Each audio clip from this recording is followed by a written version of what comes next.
Oh, hi everyone. I'm Shaquille Hines, media practitioner, and I've been doing this for.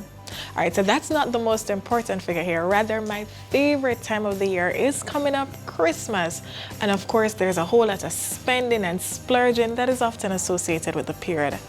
What I'm really trying to say is that I am no financial expert, but like you, I am concerned about how we can all save a dime or two while making every cent count. Besides, if we've learned anything over the past few months, it's that the biggest certainty in life is uncertainty. These are uncertainties that you may need to save for. So I decided to meet with the experts for their 2 cents on how we can all pinch the penny this Christmas. Thanks, Shaquille. I'm Michelle. I'm the financial expert, and I love Christmas, the fun, the frolic, the friends, but we gotta do it on a budget. So today I'm gonna give you some tips as to how to do exactly that.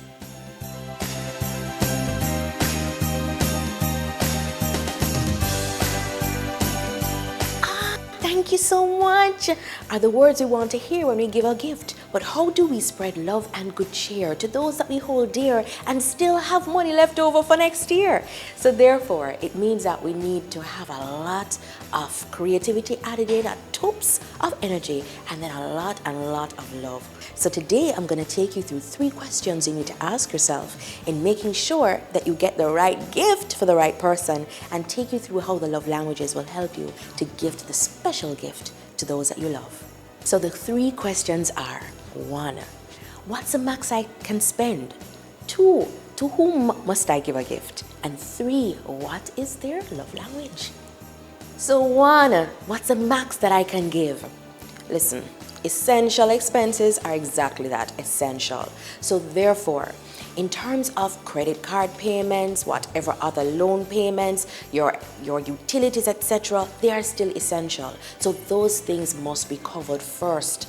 How much money do you have after all of that? That is your budget for this Christmas. Number 2, to whom should you give a gift? To all the people who have done some fabulous things for you this year. So here's what we're going to do. We're going to use the 5 love languages. And guess what? 4 of them require no spending at all.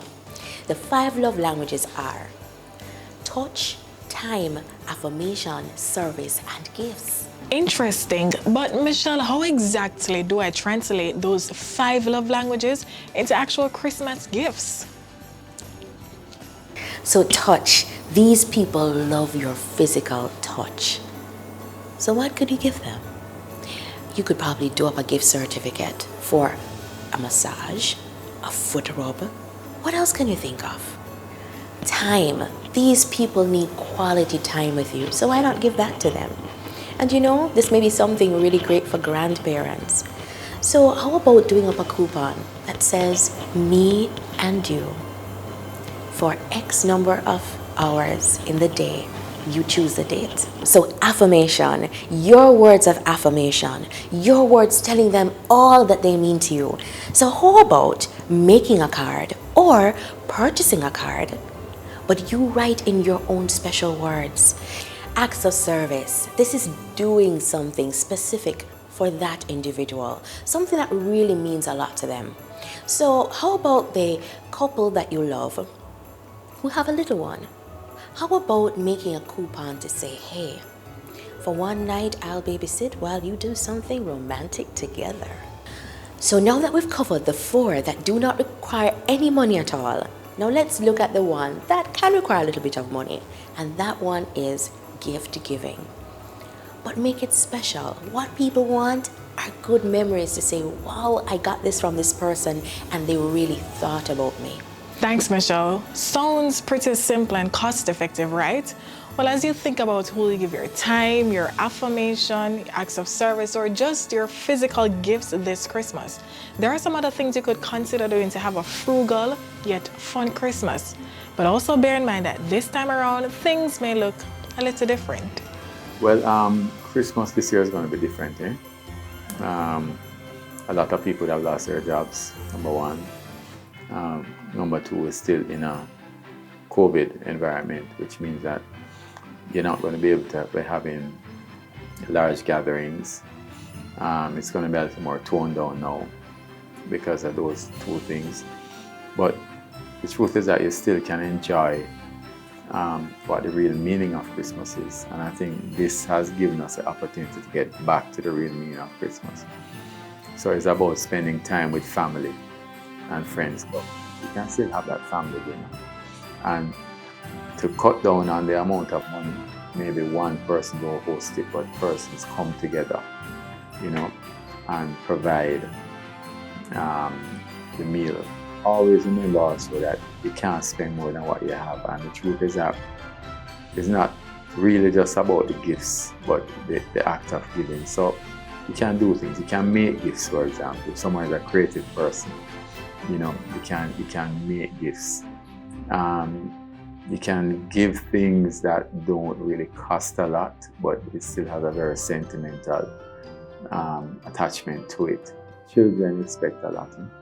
So you need to start having a conversation with children from now and say, listen, this Christmas we're not going to be able to give you what you used to, and explain that to them. So you have to have that sort of conversation.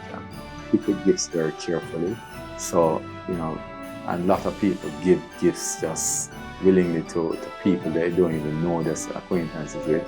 You might have to choose your circle, your closer circle that you want to give gifts to.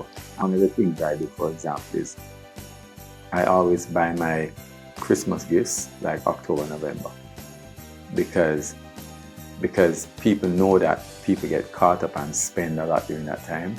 They tend to raise prices closer to Christmas because people just spend without checking prices. You also are not going to be spending a lot of money on entertainment again. So look at that also. One of the things that COVID has done is move entertainment to a cheaper option, which is online. So why not have Zoom parties, for example, you know, online parties, in terms of connecting with people overseas, you know. You're not going to be making that trip anymore. So you can connect with people from overseas online. So those are some of the things that you can do. You know, stay at home. You cut down on a lot of expenses. If you do all of that, you can still have a very enjoyable Christmas. And at the same time, you're not spending the amount of money that you normally spend. So we get the 12 days of Christmas, and what your true love gave to you last Christmas, or simply wanting to be the Santa Claus that's coming to town. But let's not forget to be frugal in it all. So as you plan for the season, consider ways to pinch your penny and make every cent count. Happy holidays.